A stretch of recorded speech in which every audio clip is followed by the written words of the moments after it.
Bugungi mavzuyimiz ko'pli. Xo'p, ko'plini o'chishdan oldin birinchi mana bu so'zlarni yozib olaylik. Qani, mashina degan nima degan edi? Mashina.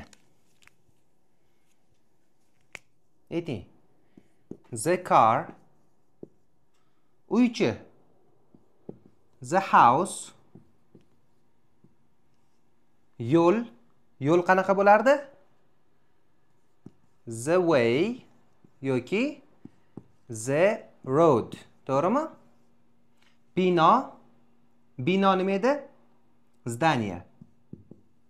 The building. Murod building bor-ku, o'sha Murod binosida endi. Murod binolari nomi. Ko'cha. The street. Qishloq. Qanaqa bo'lardi qishloq?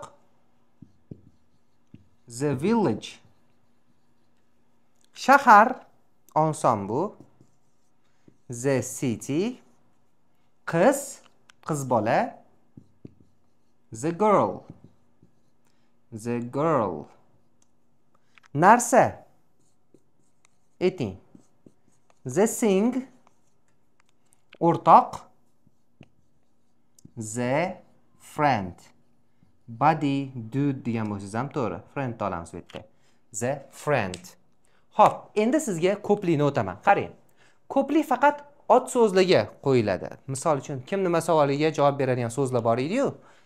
Mashina, o'rtoq, ota, o'g'il, qiz, yo'l, devor, do'stga, telefon, kompyuter. Nima? Kompyuter. Kim? Ustoz, o'quvchi. Mana shular ot so'zlar. Fe'lga s qo'shmaysiz. Xo'p, ko'plik qilmoqchi bo'lsangiz. Fe'lda ko'plik bo'lmaydi. Ko'plik bo'lsa fe'lni o'zini aytib qo'yardik. Otlarga qo'shiladi. Xo'p, endi shu yerda mashinalar demoqchi bo'lsak, mashinalar. O'zbek tilida lar qo'shsak ko'plik bo'ladi. Yo'llar, binolar, uylar, qishloqlar, qizlar, o'rtoqlar, narsalar, shaharlar, ko'chalar. Ingliz tilida bo'lsa, s-ni qo'shamiz, bo'ldi. Shu bilan ko'plik bo'ladi. Misol uchun mashina, the car bo'lsa, mashinalar nima bo'ladi? The cars. Uy, the house bo'lsa, uylar nima bo'ladi? Ayting. The houses. Bino, the building degani binolar nima bo'ladi? Ayting. The buildings. Oxirgi s qo'shamiz, bo'ldi, lar. Yo'llar demoqchimiz the way edi. Shunga yo'llar qanaqa bo'ladi? The ways. The roadchi. The roads. Qishloqlar demoqchi bo'lsak, the villages. Ko'chalar qanaqa bo'ladi ayting? Streets. The streets. Shaharlarchi? The cities. Qizlar the girls. O'rtoqlar the friends. Narsalar bo'lsa-chi? The things. Ko'rdingizmi? S-ni qo'shasiz, vassalom. Misol uchun, anu so'zlarimiz bor edi.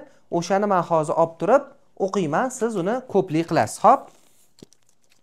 Qani, birinchisi o'zi car, way, road, home, house ekan, city. Town. Town-ni ko'plik qiling. Shaharcha degani. Shaharchalar. Towns. Country. Davlat degani. Country. Davlatlar qilib bering. Og'zaki ayting. Hop, ovoz chiqarib. Country. Countries. Qishloqlar. Villages. Binolar. Qanaqa bo'ladi binolar? Buildings. Ko'chalarchi? Ayting, ko'chalar. Streets. Magazinlar. Magazinlar.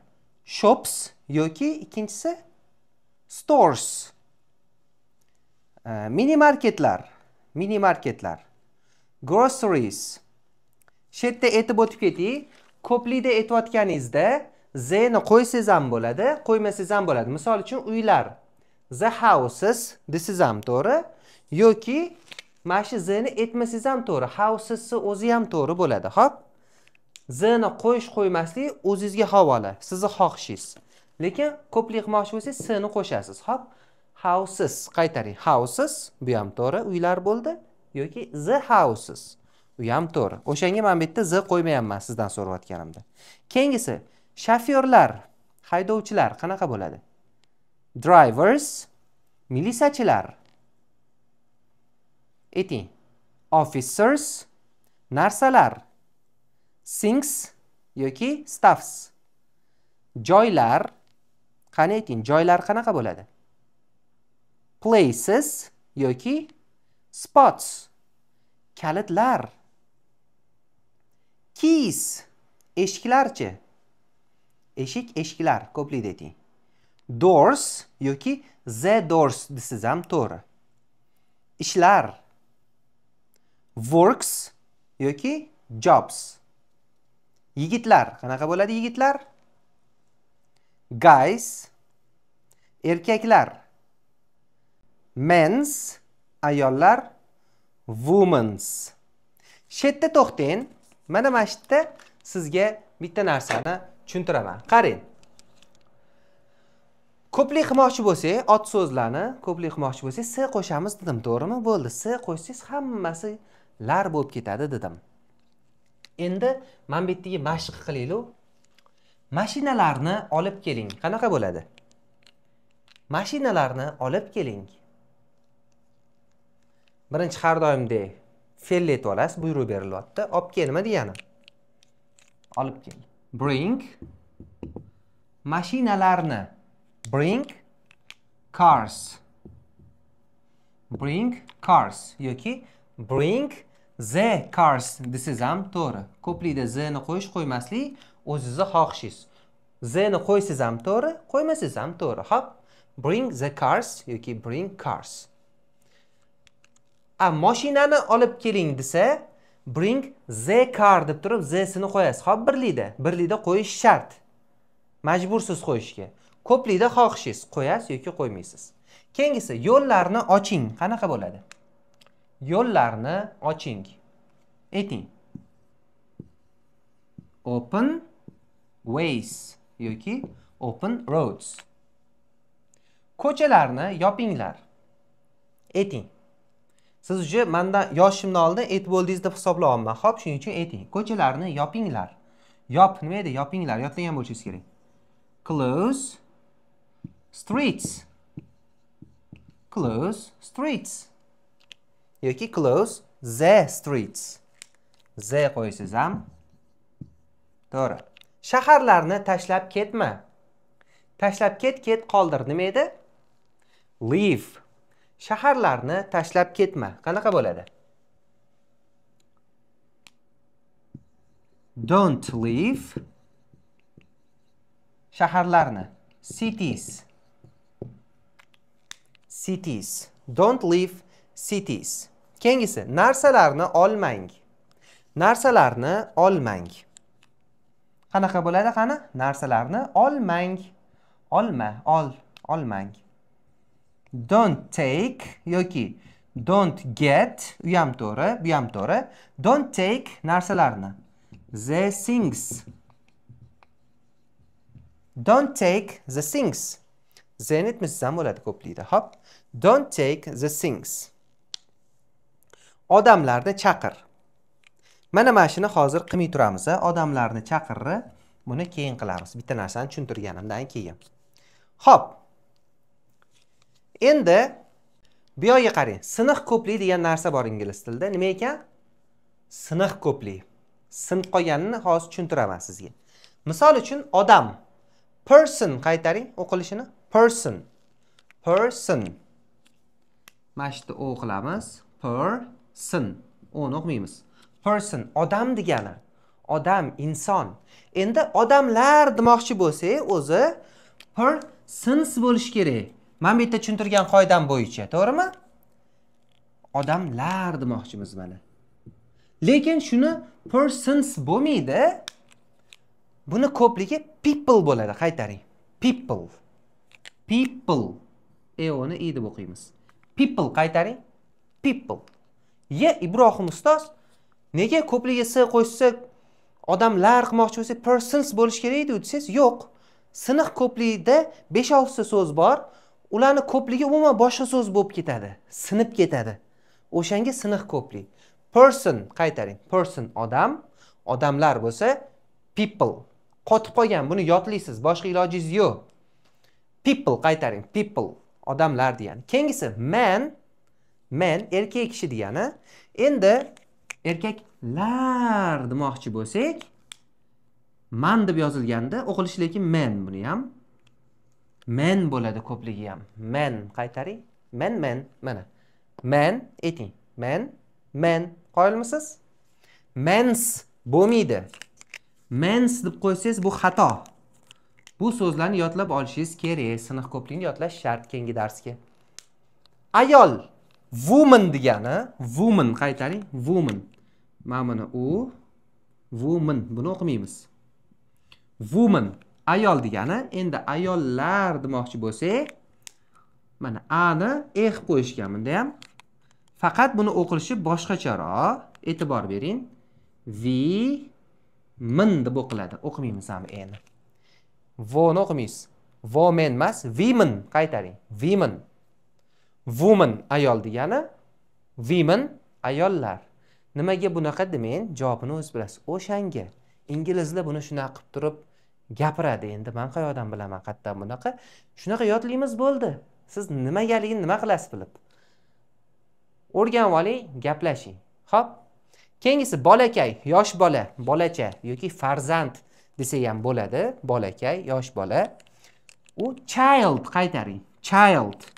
Buni o'qilishi child emas. Child. Ko'pligi bo'lsa children. Qaytaring. Children. Child, children. Oyoq. Foot. Qaytaring. Foot. Oyoqlar bo'lsa feet. Oyoqlar. Feet. Foot, feet. Child, children. Bolakaylar bo'ldi. Tish. Tooth. Tishlar bo'lsa teeth.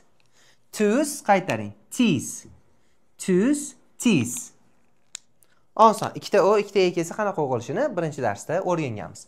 Boshidan o'qiyman, siz meni ketimdan qaytarasiz. Hop. Person, people. Man. Woman, women. Child, children. Foot, feet. Tooth, teeth. Mana mana shu so'zlarni yodlash sizga. Nimaga sinf ko'pligini bildingizmi? Birlik boshqa so'z, odam ko'pligi bo'lsa umuman boshqa so'z bo'lib simib ketdi, shunga sinf ko'plik. Sinf ko'plik desa shu esingizga kelsin. Yana bitta o'qib beraman. Person, people, qaytaring ovoz chiqarib. Person, people, man, woman, women, child, children, foot, feet, tooth, teeth. Endi mana bu gapni tarjima qilamiz. Odamlarni chaqir qanaqa bo'ladi? Odamlarni chaqir. Aytingchi? Odamlarni chaqir. Shu yoqqa yozamiz. Ayting, odamlarni chaqir. Call. Odamlar nima degani? Bu odam, mana odamlar. Call people. Qaytaring. Call people. Xohlasangiz call the people deng. Ko'plikda aytganimdek, the ni qo'ysangiz qo'ying, qo'ymasangiz qo'ymang, farqi yo'q. Lekin ko'plikda men ko'pincha qo'ymasdan gapiraman. Xo'p, o'sha z qahqi ketib qoldi deb o'tirmang. Call people. Qaytaring. Call people. Xo'p, endi sizga vazifa. Hozir qochgandan keyin videoni pauza qilib turib, mana shu sinf ko'pligini lug'atingizga yozib oling. Keyin mana shu 4 ta donasini lug'atingizga yozib oling, ko'plik deb o'zingizga eslatma bo'lib turadi. Xo'p. Hozir keyingi videoda yana mashq qilamiz. Bularni ishlatamiz, ko'plikni ishlatamiz, o'rgangan narsalarimizni mashq qilib turib eslab olamiz va so'zlarni yodlaganimizni mustahkamlaymiz. Videoni pauza qiling va yangi so'zlarni yozib oling.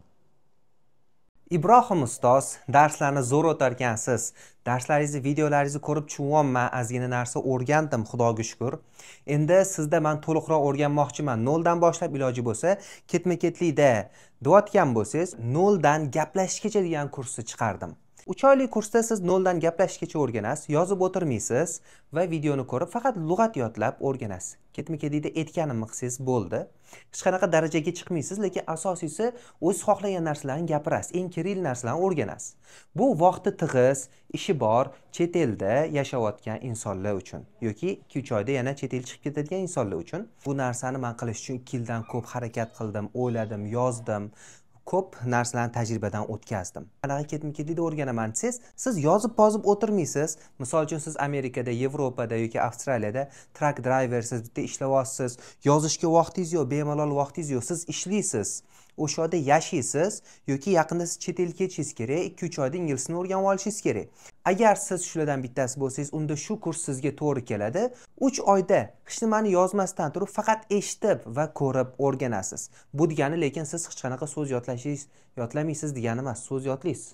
So'zni yodlamasangiz unda natija bo'lmaydi. Kurs olish uchun shu nomerga Telegram yoki WhatsAppdan gaplashish deb yozing va sizga qanaqa bo'lishi bilan narxlarini tashab yuboramiz.